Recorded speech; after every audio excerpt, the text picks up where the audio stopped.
Eu vou de imediato agora, Paulo Penteado Teixeira Júnior, assessor especial da Associação Nacional dos Membros do Ministério Público, que deu uma grande contribuição também na nossa CPI da Previdência, e nós estamos aqui para discutir a Previdência. Bom dia a todos, bom dia, senador. Só me permita ainda, Hélio, me permita, Paulo Penteado. O Hélio, como foi relator da CPI, eu dei um tempo maior para ele, que é natural. Mas queria dizer que aqui agora seria em torno de 15 minutos para cada um, mas sem nenhuma camisa de força, digamos. Muito obrigado, bom dia a todos, bom dia, senador Hélio Paim, bom dia, senador Hélio José. Com grata satisfação que retorno a essa casa a falar sobre um tema tão importante para a brasilidade, para o nosso futuro, e tema, senador Paim, que foi demonstrado, verdade que veio demonstrada no relatório dessa CPI. A verdade não se constrói, a verdade se demonstra, porque ela pré-existe a todos nós. O que se desconstruiu com o relatório da CPI foram as inverdades.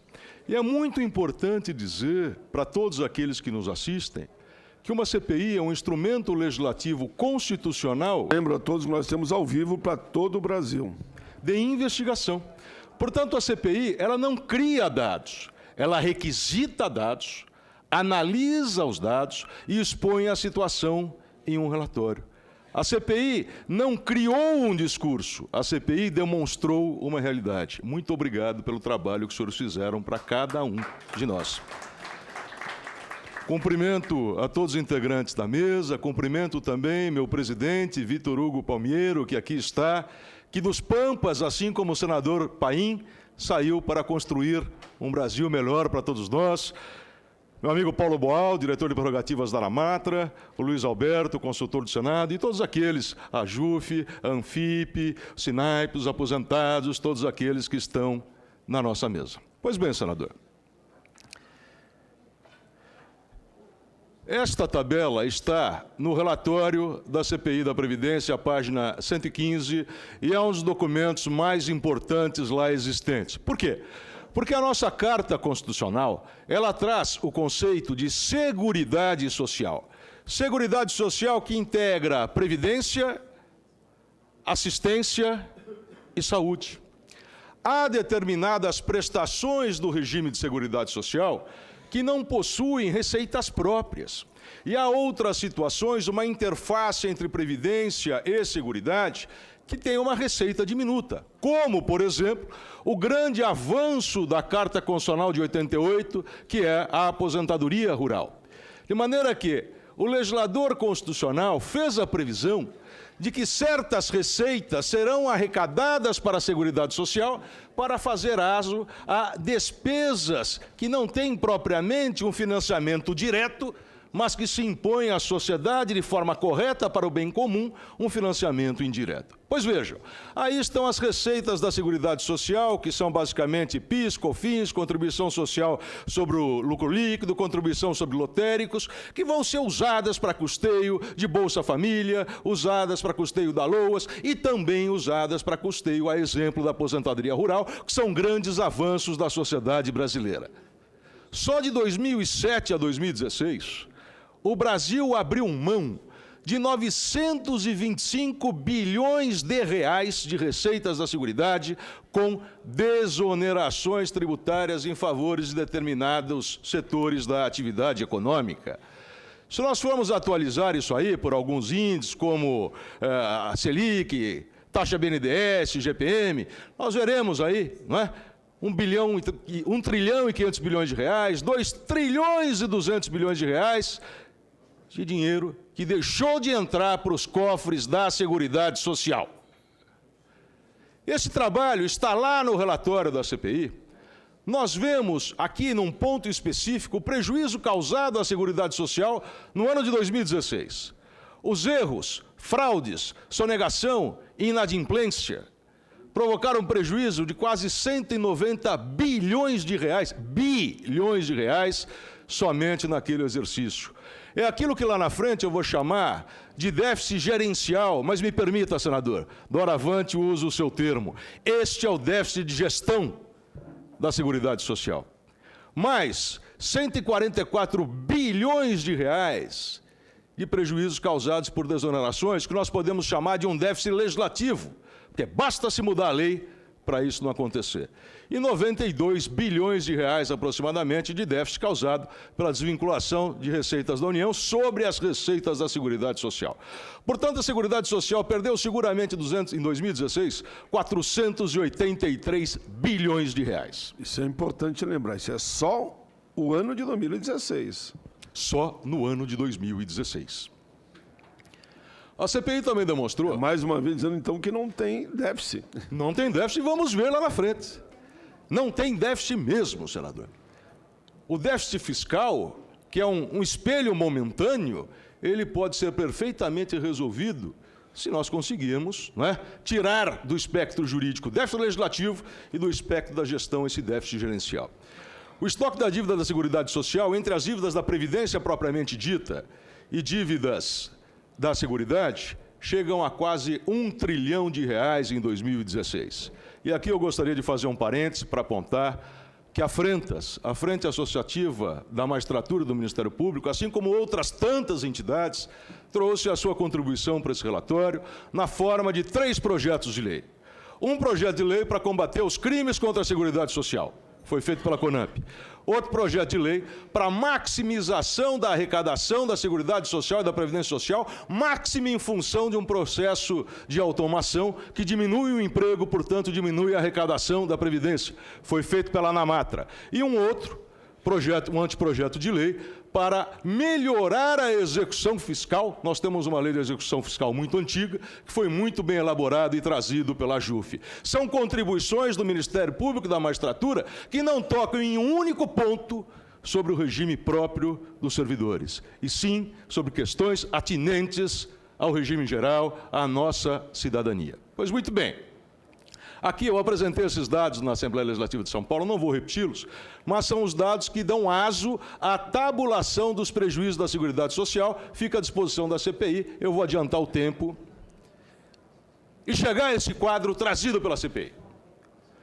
Segundo as informações do TCU compiladas pela CPI, o suposto déficit fiscal do regime geral de previdência teria sido, em 2016, de 158 bilhões de reais. O suposto déficit do regime próprio, 43 bilhões de reais, e o déficit suposto do encargo financeiro dos militares da União de 34 bilhões de reais, o que geraria um suposto déficit total de 235 bilhões de reais, número que a princípio impressiona. Nós vamos ao outro quadro e podemos nos impressionar mais ainda sem o tratamento correto da informação. A despesa da Seguridade Social, eu não concordo com esse conceito de Seguridade Social trazido, mas é ele que está aí. Não sei se a despesa com os militares, que decorre, na verdade, de uma necessária consequência administrativa do serviço, está íncito ao conceito de seguridade, mas coloquemos aí como trazido pelo governo e analisado pelos TCU.